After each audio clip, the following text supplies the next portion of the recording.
ఇదేమిటి అనుకుంటున్నారు? ఎక్కడో చూసినట్టుంది కదా. ఇవేమీ కాదండి, బత్తాయి పళ్ళు. బత్తాయి పళ్ళతో ఏం చేస్తున్నాను అనుకుంటున్నారా? బత్తాయి తొనలతో ఏం చేస్తున్నాను అనుకుంటున్నారా? బత్తాయి తొనలతో మనం పచ్చడి పెట్టుకోవచ్చు. మీరు విన్నది కరెక్టే.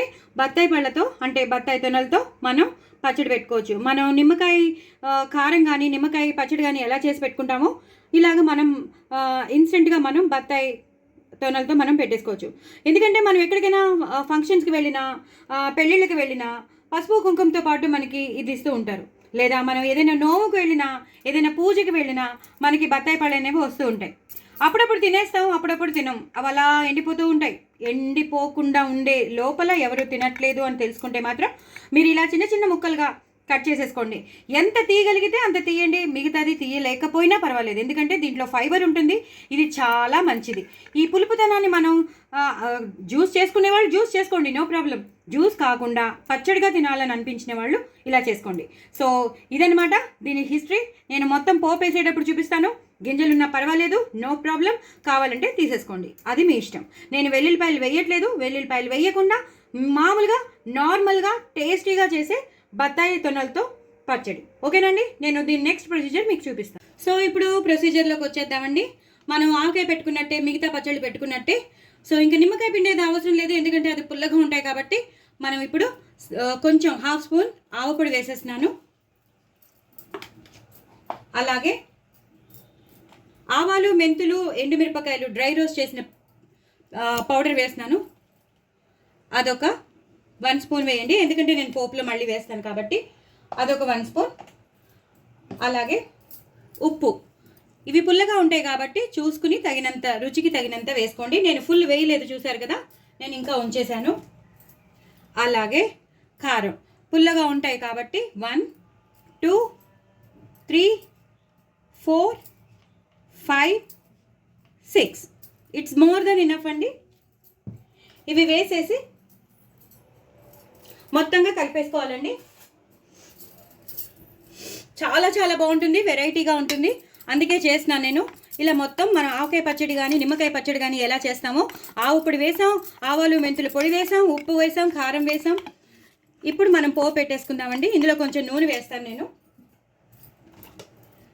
తగినంత నూనె వేసేసుకుని అప్పుడు మనం పోపు వేసుకుంటాం అనమాట.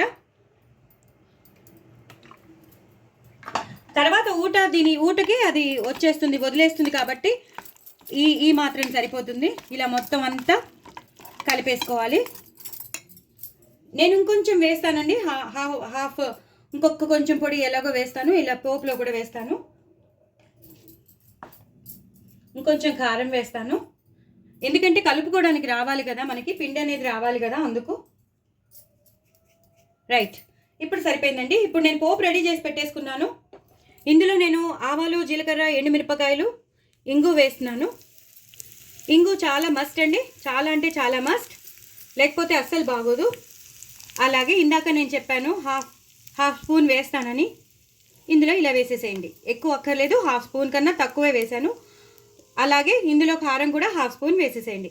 ఎప్పుడైనా సరే నేను చాలాసార్లు చెప్పాను, పచ్చళ్ళల్లో కానీ పప్పులో కానీ సాంబార్లో కానీ ఇలా పోపు వేసినప్పుడు మనం కారం వేసేసామనుకోండి, చాలా చాలా రంగు వస్తుంది. ఫస్ట్ రంగు వస్తుంది, ప్లస్ పచ్చడిలో ఒక రకమైన మంచి వాసన వస్తుంది అనమాట. దీన్ని ఇప్పుడు నేను ఇందులోకి ట్రాన్స్ఫార్మ్ చేసేస్తున్నాను.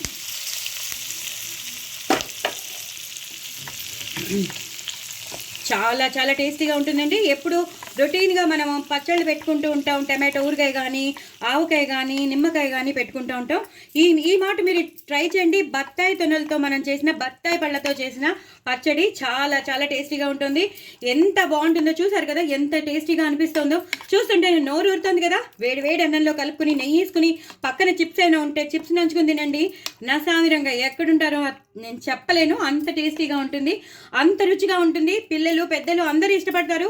అసలు నమ్మరు, ఎవరు దేంతో చేశారో కూడా చెప్పలేకపోతారు. సో డూ ట్రై ఇట్ అండి. నాది ఫస్ట్ ఇన్వెన్షన్ ఇది. ఇప్పటి వరకు ఎవరైనా చేశారో లేదో నాకు తెలీదు, ఇది మాత్రం నా ఫస్ట్ ఇన్వెన్షన్. సో నా ఫస్ట్ రెసిపీ కాబట్టి, అంటే నేను నా సొంతంగా నేను ఇన్వెంట్ చేశాను కాబట్టి నా ఫస్ట్ రెసిపీ అని నేను కాన్ఫిడెంట్గా చెప్పుకుంటున్నాను. చాలా చాలా టేస్టీగా ఉంటుంది, చాలా అంటే చాలా టేస్టీగా ఉంటుంది. నిమ్మకాయ తిన్నట్టే ఉంటుంది. నిమ్మకాయ నిమ్మకాయ కారం కానీ నిమ్మకాయ పచ్చడి కానీ తిన్నట్టే ఉంటుంది. సో నా ఛానల్ని సబ్స్క్రైబ్ చేసుకోండి, సపోర్ట్ చేయండి. ఇప్పుడే ట్రై చేయండి, ఇప్పుడే చేసుకోండి. బత్తాయి పళ్ళు ఉంటే మాత్రం వేస్ట్ చేసుకోకండి, ఇలా యూటిలైజ్ చేసేసుకోండి. Necessity is the mother of invention. ఏది వేస్ట్ చేయకూడదు, అన్నీ మనం యూటిలైజ్ చేసుకోవాలి. ఏది యూస్ కాంది ఏమీ లేదండి. జస్ట్ మనం కొంచెం మన బ్రెయిన్ని యూస్ చేసేస్తే మనకి బోల్డ్ అని ఐడియాస్ వస్తాయి. అందులోని విమెన్కి తక్కువ అండి. ఓకేనా? నా ఛానల్ మాత్రం సబ్స్క్రైబ్ చేసుకోవడం అస్సలు మర్చిపోద్దండి. వెరీ వెరీ టేస్టీ బత్తాయి పళ్ళతో చేసిన, బత్తాయి తొనలతో చేసిన పచ్చడి. బాయ్ అండి.